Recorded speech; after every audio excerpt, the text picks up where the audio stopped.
ఇటీవల పార్లమెంటులో ప్రత్యేక సమావేశాలు ఏర్పాటు చేసి ఉమెన్స్ బిల్, డీలిమిటేషన్ బిల్ ఇవన్నీ కలిపి ప్రవేశపెట్టారు.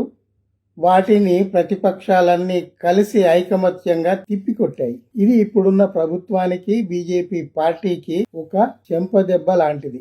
ఎందుకంటే ఉమెన్స్ బిల్లు వేరుగా ఆల్రెడీ అది పాస్ అయి ఉంది పార్లమెంటులో, దాన్ని ఇంప్లిమెంట్ చేయొచ్చు. ఇప్పుడు రాజ్యాంగాన్ని మార్చే డీలిమిటేషన్ బిల్లు దీనికి ఉమెన్స్ బిల్కు జత చేసి కుట్రపూరితంగా దీన్ని ప్రవేశపెట్టారు అని ప్రతిపక్షాలన్నీ ఏకకంఠంతో దుమ్మెత్తిపోశాయి.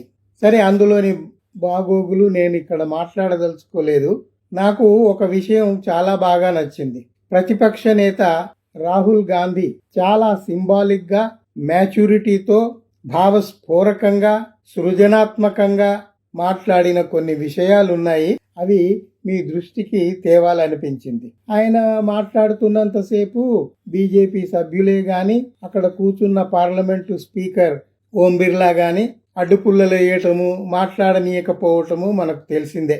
అయినా కూడా ఐఎమ్ నాట్ ఈల్డింగ్ అనుకుంటూ రాహుల్ గాంధీ తను చెప్పదలుచుకుంది స్పష్టంగా చెప్పుతూ పోయాడు. ఆయన 2 సంఘటనలు నాకు నచ్చాయి.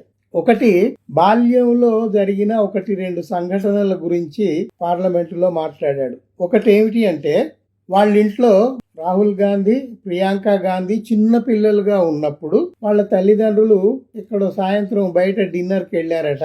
వాళ్ళ నాన్నమ్మ ఇందిరాగాంధీ వీళ్ళిద్దరూ ఉన్నారు. అయితే వీళ్లకు భయం ఏమిటి అంటే, ఇంట్లో పెద్ద కుక్క ఉందట, డాగ్.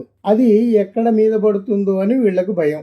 ముఖ్యంగా రాహుల్ గాంధీ ఏం చెప్తాడు, నాకు చీకటి అంటే భయం, ఆ చీకట్లో ఆ కుక్క నా మీద ఎక్కడ పడి కరుస్తుందో అని భయం, చీకట్లోకి పోతే ఆ చెట్లలో నుంచి ఏ పాములు వస్తాయో అని భయం, దయ్యాలు వస్తాయో ఏమో అని భయం. ఇట్లా అన్ని రకాల భయాలు తోటి ఆ పిల్లవాడు కుంచుకుపోతూ ఉంటే వాళ్ళ నానమ్మ ఇందిరాగాంధీ కనిపెట్టి ఒకరోజు రాహుల్ను ఇంటి ఎదురుగా ఉన్న పెద్ద గార్డెన్ లోకి తీసుకుపోయి నిలబెట్టింది. చిమ్మ చీకటి, ఎక్కడ ఏమీ కనబడట్లేదు, నువ్వు ఇక్కడే ఉండాలి, కదలకు అని చెప్పి మరీ తిరిగి వెళ్ళిపోయింది. ఎంతోసేపు లేదు, 2-3 నిమిషాలే.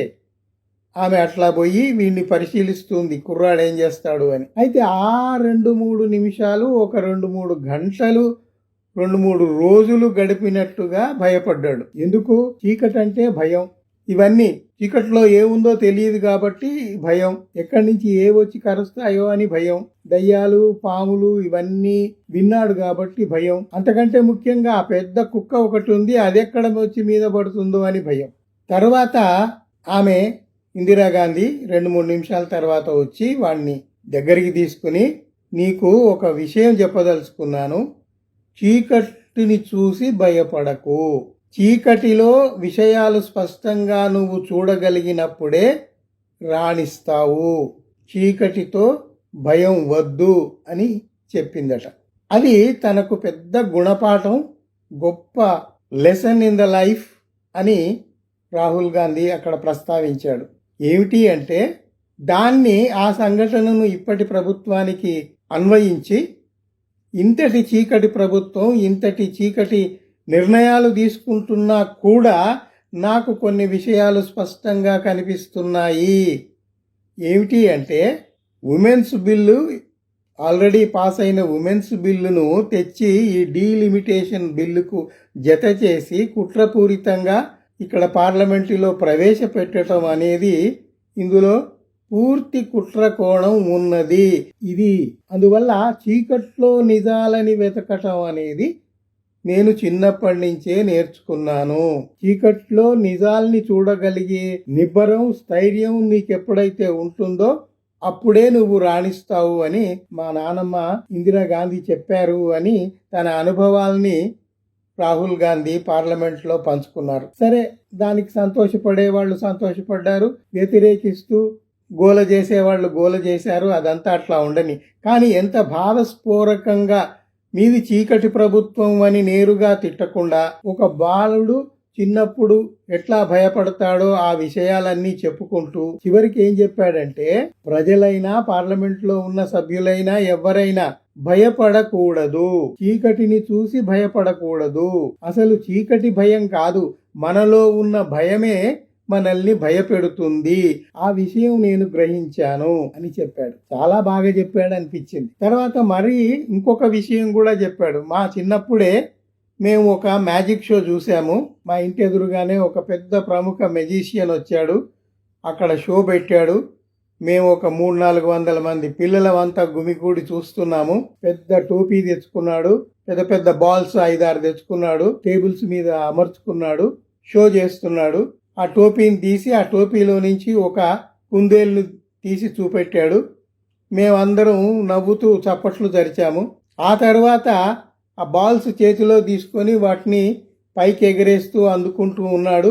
తర్వాత అక్కడ 5 బాల్స్ ఎగరేస్తుంటే కాసేపటికి ఒక బాల్ మాయమైపోయిందట. ఏమైందో తెలియదు, అట్లా మాయమైపోయిందే అని పిల్లలకు సంతోషం కలిగి చప్పట్లు జరగటం. తర్వాత ఇంకో ఐటమ్ ఏం చేశాడు అంటే, ఆ మెజిషియన్ ఒక బల్ల మీద ఎక్కి నిలబడి ఉంటే అతని అసిస్టెంట్లు అందరూ వచ్చి ఆయన్ను కప్పేశారు. చుట్టూ ఒక చైన్తో చుట్టేశారు, ఆ చైన్కు ఒక తాళం కూడా వేశారు.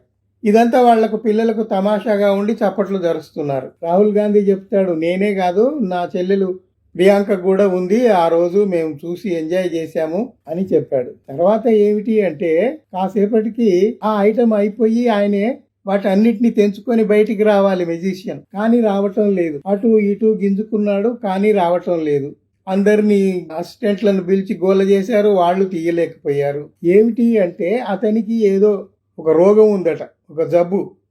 ఆ జబ్బు వల్ల ఆయన ఆ ఎపిసోడ్ ఆ యాక్టివిటీ ఏదైతే ఉందో అది సరిగా చేయలేక కుప్పగూలిపోయాడు, ఫెయిల్ అయిపోయాడు అని చెప్పాడు. అయితే ఇదంతా చెప్పి ఏం చెప్పాడు, మన పార్లమెంటులో కూడా మనకు కూడా ఒక గౌరవనీయమైన మెజిషియన్ ఉన్నాడు, తెలివి తక్కువ నిర్ణయాలు తీసుకొని అందులో ఇరుక్కుంటుంటాడు అని సంకేతంగా విషయం చెప్పాడు. దానికి పార్లమెంటు బీజేపీ వాళ్ళందరూ గగ్గోలు పెట్టి, స్పీకర్తో సహా అందరు గగ్గోలు పెట్టినా కూడా ప్రతిపక్ష నేత ఏమాత్రం తగ్గలేదు. ఐఎమ్ నాట్ ఈల్డింగ్ అన్నాడు. ఆయన చెప్పాల్సింది చెప్పి తీరాడు. అంటే ఇక్కడ భావస్ఫోరకంగా నేరుగా చెప్పకుండా వీళ్ళంతా గొడవ చేస్తే రాహుల్ గాంధీ ఒకటే చెప్పాడు, నేను అన్పార్లమెంటరీ మాటలు మాట్లాడలేదు, ఎవరి పేరు తీసుకోలేదు, మెజిషియన్ అన్నాను అంతే.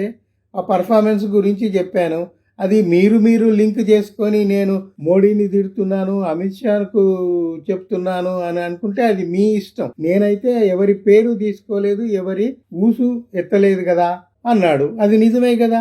అందువల్ల ఇట్లా సంకేతాలతో సింబాలిక్గా చెప్పిన ఆ ఉపన్యాసం పార్లమెంటునంతా ఊపేసింది.